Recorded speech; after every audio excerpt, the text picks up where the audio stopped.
सातपूर महानगरपालिकेच्या अतिक्रमण विभागाचे गाडी प्रमुख भगवान सूर्यवंशी सध्या एका कथित व्हायरल ऑडिओ क्लिपमुळे चर्चेत आले आहेत। या ऑडिओ क्लिपमध्ये एका व्यावसायिकाने भगवान सूर्यवंशी यांनी पैसे घेतल्याचा आरोप केल्याचा दावा सोशल मीडियावर केला जातोय।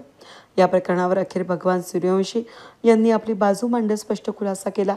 वेद न्यूजशी बोलताना त्यांनी सांगितलं की मी गेल्या 3 वर्षांपासून प्रामाणिकपणे सेवा बजावत आहे। माझ्या कामाविषयी कोणताही पुरावा नसताना अशा प्रकारे बदनामी करणं दुर्दैवी आहे। मी जर खरंच पैसे घेतले असतील तर त्याचा ठोस पुरावा फोनवरील संवाद किंवा दस्तऐवज दाखवावा। त्याचबरोबर त्यांनी स्पष्टपणे इशारा दिला की जर लवकरात लवकर या प्रकरणावर स्पष्टीकरण देण्यात आलं नाही तर मी संबंधित व्यापारी आणि ऑडिओ क्लिप व्हायरल करण्याविरोधामध्ये कायदेशीर कारवाई करणार आहे। मला कळालं ते कोण आहे काय आहे कोण कुठं नाव नाही गाव नाही नाव घेऊन काही लोक काय करतात।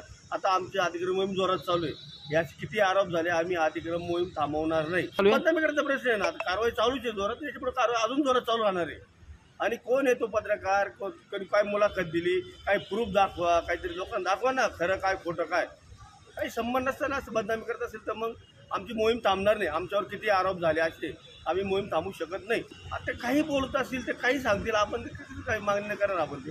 आता दारू लोक नाही यांना माहिती आहे का आपण माळकरी आहे का नाही, आणि पंढरपूरवाले माणसं आहे आम्ही। हे जर त्यांनी खुलासा नाही केला यांनी व्यवस्थित, पण पत्रकार येते आम्ही त्याच्यावर मानहानी दाखल करू शकतो, करणार। मोडवर पहिलं पण होतं आता पण राहणार। आम्हाला वरिष्ठांपासून आदेश असतो की कार्यक्रम आमचा अतिक्रमण मोहीम द्वारा चालू करायची आम्हाला, कारण खूप रस्त्यावर अडचणी झाल्या, ॲक्सिडेंट होते, अशोकनगर झालं, शिवाजीनगर झालं, सातपूर झालं। आता आम्ही नाही कारवाई कामं नाही करायचं ते आरोप करणार आम्हाला, आणि त्यांनी सिद्ध करावं ना। जो कोणी असेल ना त्यांनी सिद्ध करायला पाहिजे आम्हाला। हे बिलकुल चालणार नाही आता याच्यापुढं। या प्रकरणामुळे महापालिकेतील अतिक्रमण विभागातील कामकाजावर पुन्हा एकदा प्रश्नचिन्ह निर्माण झालं असून प्रशासन आणि स्थानिक नागरिकांमध्ये चर्चेचा विषय बनला आहे। व्हायरल ऑडिओ क्लिप अखेर भगवान सूर्यवंशी यांनी त्याच्यावर खुलासा केला आणि कायदेशीर कारवाई करून यामध्ये त्यांनी इशारा दिला आहे। वेद न्यूजसाठी प्रतिनिधी कमलाकर तिवडे, नाशिक।